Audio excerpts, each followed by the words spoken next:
अंधी दौड़ में तोड़ रहा था। पाप ही पाप भरी ये गागर, पाप ही पाप भरी ये गागर फूट न जाए।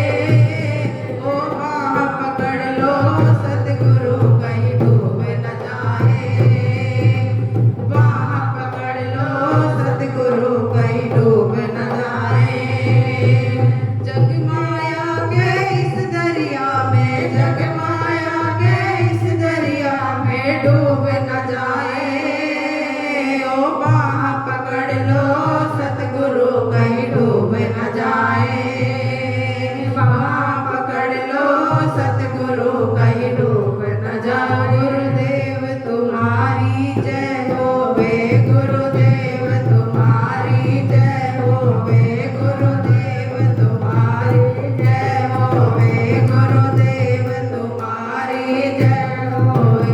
महाराज तुम्हारी जय होवे, महाराज तुम्हारी जय होवे, महाराज तुम्हारी जय होवे, महाराज तुम्हारी जय होवे। ओ गुरुदेव तुम्हारी जय होवे, गुरुदेव तुम्हारी जय होवे। ओ गुरुदेव तुम्हारी जय होवे, गुरुदेव तुम्हारी जय होवे। ओ गुरुदेव तुम्हारी जय होवे, गुरुदेव तुम्हारी जय होवे। महाराज तुम्हारी जय होवे, महाराज तुम्हारी जय होवे, महाराज तुम्हारी जय होवे, महाराज तुम्हारी जय होवे।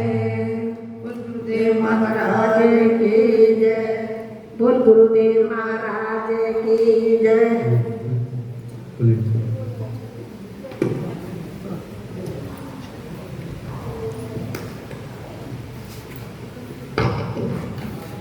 बोल गुरुदेव महाराज की जय, बोल सच्चे दरबार की जय, बोल परम पूजनीय सतगुरुदेव भगवान की जय। तेरी जिंदगी धोखा दे जाएगी, कर ले भजन गुरु का। तेरी जिंदगी धोखा दे जाएगी, कर ले भजन गुरु का। तेरी मन के मन में रह जाएगी, कर ले भजन गुरु का। तेरे मन की मन में रह जाएगी, कर ले भजन गुरु का। तेरी जिंदगी धोखा दे जाएगी, कर ले भजन गुरु का। तेरी जिंदगी धोखा दे जाएगी, कर ले भजन गुरु का। जोड़ जोड़ कर राखी माया, जोड़ जोड़ कर राखी माया, जोड़ जोड़ कर।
गुरुदेव भगवान की, गुरुदेव महाराज की जयकारा शेरावाली का, सच्चे दरबार की, सच्चे दरबार की, परम पूजनीय सद्गुरुदेव भगवान की जय। बोले गुरुदेव भगवान की जय, बोले सच्चे दरबार की जय। आप सभी के मन सद्गुरु जी महाराज रहते के विराजमान, सभी को अपने मुखारबिंद से महामाई के महिमा सुनाएंगे, सभी वर्णन ध्यान से सुने, मनन करें और सभी शांति बनाए। सबसे बोल के अंदर खून का प्रयोग की बात करें। बोले सद्गुरुदेव भगवान की जय। बोल साचे दरबार की जय। बोल गुरुदेव महाराज की जय, बोल सच्चे दरबार की जय। बोल जगदियाँ जोता वाली माता तेरी सदा। सुंदर सी गुफा में ज्योत जगमगा रही है, सदी से जहाँ सारी दुनिया सिर अपना झुका रही है। बोल साचे दरबार की जय। बोल जगदियाँ जोता वाली माता तेरी सदा। ये स्वर्ग से नजारे हमें कहीं न देखे होंगे, पल में बदलती देखी किस्मत की रेखा। खोल भंडारे माँ बैठी, खोल भंडारे माँ बैठी, खुशियाँ लुटाई है सुंदर सी गुफा में। बोल साचे दरबार, बोल जगदियाँ जोता वाली माता तेरी सदा। नारायण हरे,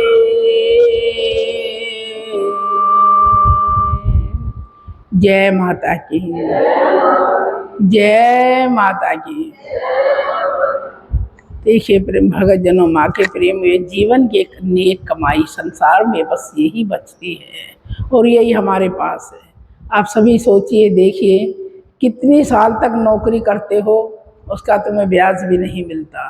पूरा जीवन गधे की तरह लदे लदे लदे, आज बच्चों को, आज पोते के लिए, आज फलाने के लिए हम चले ही जाते हैं, लेकिन क्या बचता है?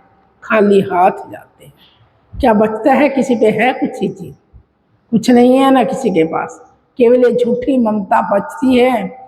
और बचता है तो माँ का और गुरु का नाम बचता है, जो कि हमारे साथ जाता है, जिससे हम कभी वंचित नहीं रह सकते।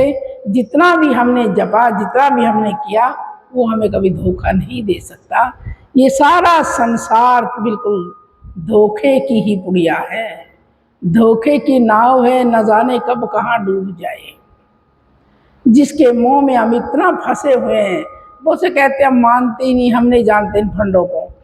तू किसने पैदा किया, कहाँ से आया, और तू अपनी मर्जी से सांस ले रहा है, अभी फंड को नहीं मानता है। ऐसा कभी हो सकता है? ये केवल क्या है? अहंकार है। उसका बुरा समय है जब अपने भगवान को, अपनी शक्तियों को ललकारता है।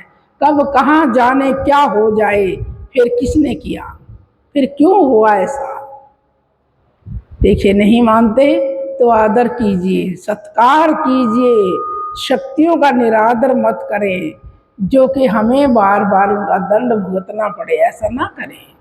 और जितना भी तुम लोगे, जितना भी तुम जपोगे, साथ तो यही जाना, असली कमाई तो यही है तुम्हारे पास, यही तुम्हारा धरोहर है, यही खाता है बैंक का, जो तुम आगे भी जाकर खोल सकते हो। यहाँ तो जो है ना, यही का है, बिल्कुल यही का है। देखिए, भगवान शिव और एक कुंड राजा थे, कुंड राक्षस थे, उन्होंने ऐसी तपस्या की, भगवान शिव विष्णु जी से वरदान पाया।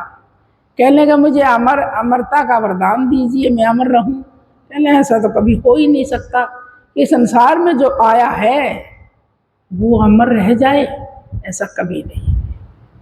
कि धरती है, धरा तल पे आया, इधर से जा रहा है, इधर से आ रहा है तो इधर से जा रहा है। ये धरातल है, ये कभी रोकती नहीं किसी को। इसका सफर बहुत ही अनोखा है।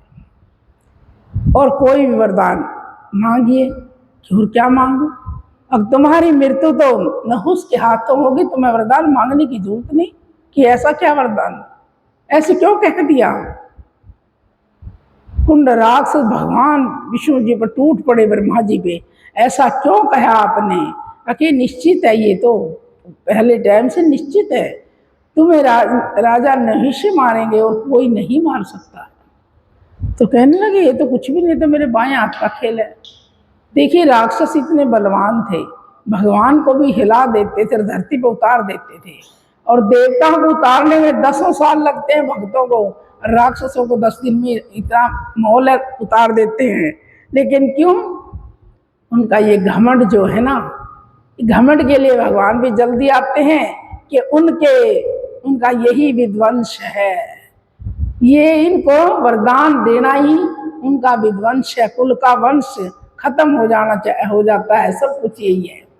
तो जानते थे प्रभु तो सब कुछ।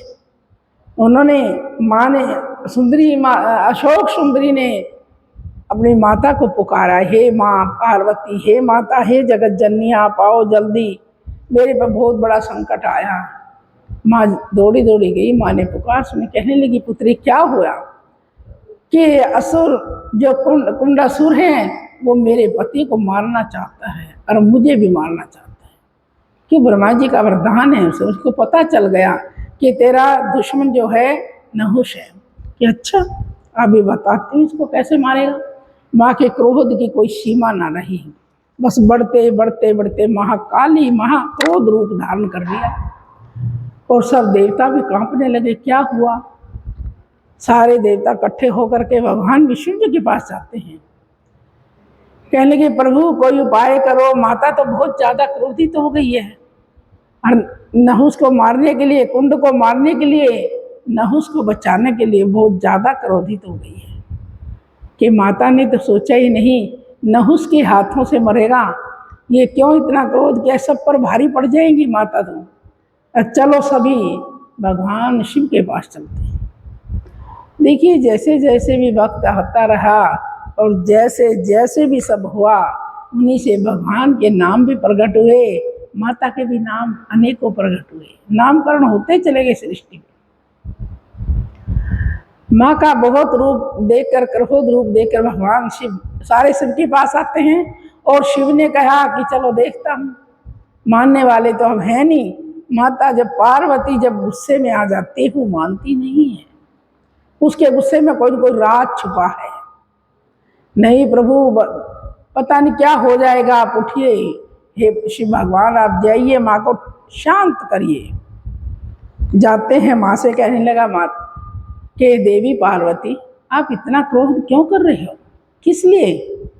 कहा प्रभु दूर हो जाओ मेरे रास्ते से, मेरे क्रोध की अब कोई सीमा ना रहेगी, तुम्हें देख करके मुझे रोकते हो। इधर से मेरे दामाद और मेरी बेटी को उन राक्षस मारने के लिए तैयार खड़ा है, मैं उनका वध करूंगी।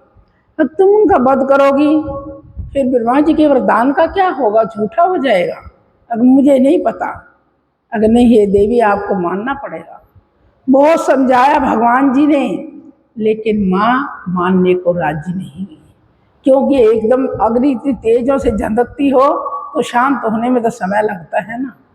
कहने लगी मेरे को कुछ भी मत कहिए, आप मेरे रास्ते से हट जाइए। भगवान ने, सब भक्तों ने, संतों ने कहा कि प्रभु कोई उपाय आप ही सोचिए, जो माँ को आप शांत कर सकते और कोई नहीं कर सकता। कहने क्या ठीक है। भगवान ने वहाँ से अदृश्य हो गए और माँ के आगे रास्ते में दूर जाकर एक छोटे से बच्चे का रूप बनाकर बहुत जोर जोर से रोने लगे। जो रोने की आवाज़ पूरे वन में चिल्लाने लगी। उसी रास्ते से माँ जा रही थी, दौड़ी दौड़ी जा रही थी तेजी में। उसके कानों में आवाज़ आई कि कोई बच्चा रो रहा, और वो भी ऐसे वीरान जंगल में रो रहा। इतना रुधन, बच्चे की आवाज़ सुनकर सहन नहीं हो रही, ऐसा क्या है। ये भगवान भी तो शक्ति थी ना, कोई ऐसे कैसे तो थे नहीं। माँ ने वहीं अपने कदम रोके और चारों तरफ देखा कि आवाज कहाँ से आ रही है। बस समझो रुक गई तो रुक गए, और बच्चे को देख लेगी रोने की आवाज कहाँ से आ रही है। उस आवाज के जरिए वहीं पहुंची, उस बच्चे के पास पहुंच गई और सब कुछ अपना रख के उस बच्चे को गोद में उठाया तुरंत, और उसके आंसू पहुंचे, उसकी कमर सब सारा शरीर पहुंच करके पसीने से लदा और पूछने लगी, हे बालक तुम कहाँ से आए हो, और इस बियाबान जंगल में इतने छोटे से अकेले ही रो क्यों रहे हो, किस लिए रो रहे हो। कुछ भी नहीं बोले बटुक जी, सिसकियां भर रहे जोर जोर के, कुछ भी नहीं बोले। उन्होंने बहुत प्यार किया, बहुत बार पूछा, जल पिलाया माँ ने, और फिर कहा कि तुम क्यों रो रहे हो।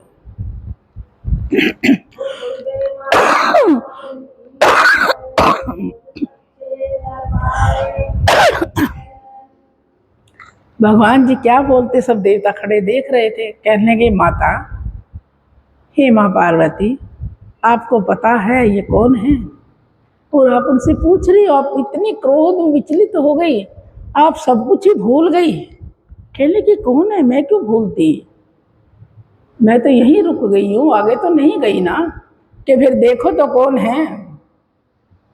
जब माँ ने उनको उठाया, नीचे खड़ा करा, सामने नजरें मिली, तब भगवान का रूप दर्शाया। और माँ कहने लगी, आपने ऐसा क्यों किया। तो मैंने भी तो पता होना चाहिए माँ का प्रेम कितना है, और औरत का दिल कितना है कि रोते बच्चे पर पिघल जाएगा या नहीं, बहल जाएगा। कि प्रभु आप बार बार मेरी परीक्षा लेते रहते हो, जिस कार्य के लिए मैं जा रही थी वो तो आपने मेरा रोक ही दिया। तो क्या हुआ, देखिए भगवान जी अपने असली रूप में आ जाते हैं, और सभी देवताएं भगवान शिव पर, माता पार्वती पर फूलों की वर्षा करते हैं। जय माता की। माता भी अपने असली रूप में आ जाती है, और जब चारों तरफ देखने लगी, देवता खड़े, भगत जन खड़े, संत जन खड़े, साधु संत खड़े, कहने लगी, आज से यही जगह बटुक नाम से जानी जाएगी। इसे भगवान शिव का मंदिर बनेगा। भगवान शिव का ये एक नाम बटुक नाम से, बटुक शिव के नाम से प्रसिद्ध होगा संसार में। जो कि इनकी सुरधन की पूजा करेगा, सुनेगा, देखेगा, उसको कोई भी कमी नहीं रहेगी। संतानहीन व्यक्ति को संतान अवश्य मिलेगी, चाहे कुछ भी हो, जो इनकी पूजा में लीन होगा और इनको मानेगा, सम्मान देगा। भगवान शिव का मंदिर बटुक रूप में, छोटे से रूप में, वही विश्रान जंगल में बनाया माँ ने, जिनके नाम बटुक से जाना जाता है, बटुक शिव से जाना जाता है। देखिए कैसी कैसी लीलाएं हैं माँ की हैं। तो भगवान जी कहने लगे, तुम क्यों इतना गुस्सा करती हो थोड़ी थोड़ी बात पर। कि गुस्सा यही तो था बस, जो तुम्हारे का नामकरण करना था, हैं? उनके गुस्से में कुछ ना कुछ तो राज है, कोई ना कोई तो कुछ ना कुछ तो मिलता ही रहता है, ऐसा तो नहीं है। भगवान जी कहने लगे, तुम इतनी गुणवान हो, और जब अपने रूप धारण पे आते हो ना, सब गुण खो देती हो। कहने लगी, प्रभु मैं क्या करूं, मुझे होश नहीं रहता, एकदम मेरे मन से कोई चीज सहन नहीं हो पाती है, मैंने करना है सो करना है। तो भगवान जी कहने लगे, गुण में हो तो रूप व्यर्था ही है, उस रूप का कुछ नहीं बनने वाला। जिस व्यक्ति का रूप तो सुंदर है, गोरा चिट्टा देखने में मन लुभाता, सब देखे कितना सुंदर है, गुण तो जीरो है उसके अंदर, और रूप भी व्यर्थ है, कोई काम नहीं आएगा, वो पिटता फिरेगा, वो गुण कुछ नहीं काम आएगा। फिर क्या कह रहे हैं, बिन मरता न हो तो, बिन मरता न हो तो, विद्या न हो तो ये जीवन व्यर्थ है। नरमता विरमता भी होनी चाहिए, विद्या भी होनी चाहिए, गुण भी होना चाहिए, तभी ही जीवन साकार होता है, जब ये जीवन अच्छा लगता है। और जब ये सभी चीज नहीं है, अहंकार भरा है, और अहंकार में तो ये जीवन व्यर्थ है बिल्कुल। भगवान जी माँ को उपदेश दे रहे इस बात के लिए। कहने कि आप ठीक कह रहे हो, जो कह रहे मुझे ये मेरे लिए माननीय है। तो माँ ने माँ कहती और फिर क्या कहा, उपयोग आए तो धन व्यर्था है। उपयोग नहीं करना था वो धन उसके पास व्यर्था है। समझते इस बात को? धन तो तेरे पास बहुत ज्यादा है लेकिन उसको उपयोग में लगाना नहीं आता। जब तक उसको उपयोग में नहीं लगाना आएगा तो जीवन भी और धन भी दोनों ही व्यर्थ हैं। धन तो पुण्य दान के लिए दिया, कुछ हिस्सा कर्म घर के लिए दिया। ये पुण्य दान छोड़ करके तुमने बुरी जगह पे इस धन का यूज किया है, वो तुम्हारे क्या काम आएगा? व्यर्थ गया ना, गया ना वो व्यर्थ, वो कुछ भी काम नहीं आएगा। इसलिए धन का उपयोग नहीं करना आता तो जीवन व्यर्थ है। धन के साथ साथ ज्ञान भी जरूरी है। उसको कहाँ लाना, लेने तो तू गया, एक मटका लेके आए, कटोरी, तो उससे क्या फायदा है? लेना कुछ और था, लेके कुछ और आया। इसीलिए हमें हर चीजों की शिक्षा पहले अपने गुरु से लेनी चाहिए, ताकि हम एकदम गरम ना हो जाएं, एकदम हम ताव ना खा जाएं। हमें सब कुछ सीखना जरूरी है, तभी हमें उपयोग करना आएगा। देखिए उन्होंने क्या कहा, भूख न हो तो, भूखे बिना न खाओगे ना भोजन, भूख न हो तो वो भोजन व्यर्थ है।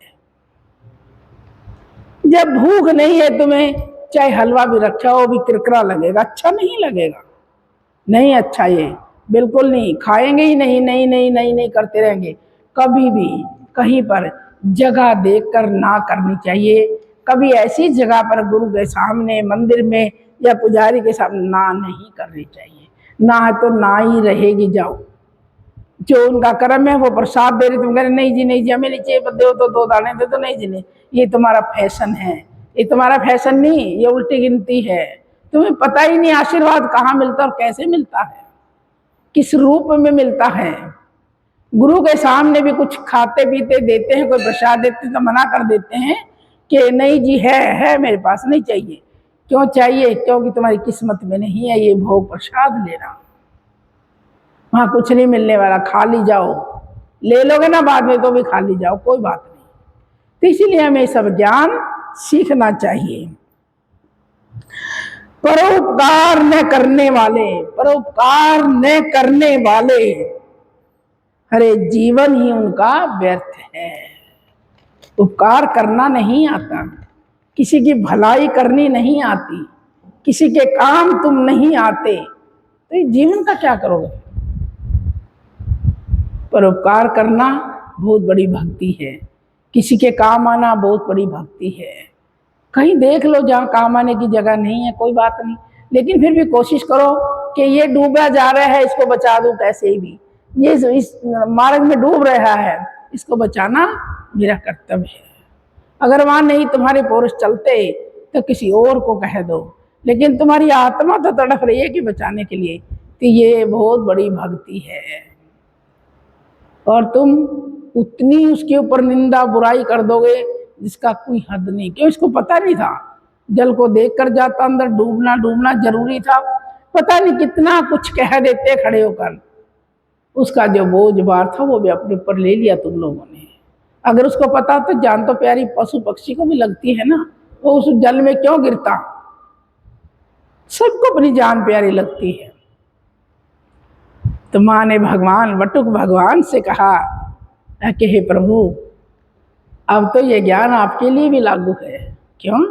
कि आप बहुत छोटे हो गए ना, बच्चों को तो सिखाना पड़ता है ना। और फिर मैं किस रूप में आपको गोद में लिया। देखिए भगवान शिव के लिए माता महाकाली की पीठ पर जब भगवान जी ने ऐसे हाथ लगाए जैसे बच्चा गोद में आता ना, तो पीछे से पीठ से तारा देवी का पारगाट हुआ। तारा देवी वहां से उत्पन्न हुई है, जो कि भगवान शिव की माता कहलाई है। तारा देवी की पूजा महाकाली के रूप में ही होती है, और उनका प्रादुर्भाव हुआ उनकी पीठ से बिना देखे उनकी उंगलियों से कहा। भगवान ने जब ये कहा कि माँ का प्रेम कितना अनोखा है, आनंद आ गया। गोद में जाकर सब संसार भूल गया था मैं तो कुछ घड़ी के लिए। जब तक तुमने नहीं पहचाना ना, मेरे को ऐसी गहरी निंद्रा आ गई कुछ पल के लिए, संसार ही भूल गया। तो जब पीछे से उनकी उंगलियों से, कमर से स्पर्श करने से माता तारावती का प्रगट ही है। उन्होंने कहा, बेटा मैं तुम्हारी इस नींद की आनंद में तुम्हें गोद में लूंगी। तो माता तारावती का भी उन्हीं के साथ में पूजा होती है, जहाँ वटक रूप में भगवान शिव की पूजा होती है। जय माता की, जय माता की। इसीलिए भक्तजनों, माँ के प्रेमियों, देखिए सब देवता विचल जाते हैं तो माँ के ही पास आते हैं। भगवान शिव की सिफारिश लगाते हैं, माँ को मनाओ, कुछ भी करो, बिना माँ के कोई भी कार्य नहीं होता है। इसलिए हमें खासकर पहले माँ की पूजा करनी चाहिए। माता पिता से बढ़ के संसार में कुछ भी नहीं है। और ये देवों का परिवार है, ये शिव का परिवार है। गणेश, हनुमान, कार्तिक जो भी कुछ है ना, ये सब ही भगवान शिव का परिवार है। परिवार से भी पहले हमें अपने माता पिता की पूजा करनी चाहिए, माता पिता का आदेश मानना चाहिए। और ये जितने गुण बताए हैं ये सभी अपने गुरु से सीखने चाहिए। ये गुण है तो तुम काबिल हो, ये गुण नहीं है तो जीवन बिल्कुल व्यर्थ है। जय माता की, जय माता की।